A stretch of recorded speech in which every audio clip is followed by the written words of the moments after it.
13 Nisan 2021 Akıncı Prototip 3 yüksek irtifa testini gerçekleştirmek için tüm hazırlıklarını tamamladı. Motor çalıştırdık.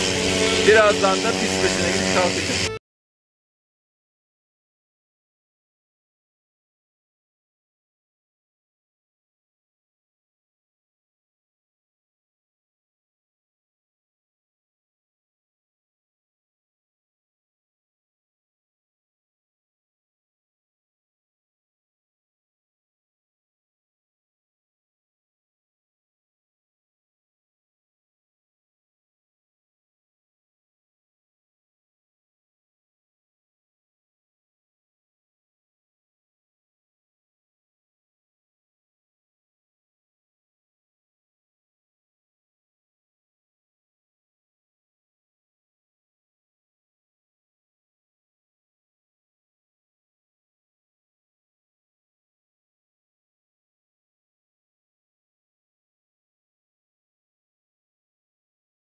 Akıncı PT3 yüksek irtifa ve yüksek hız testlerini tamamladı.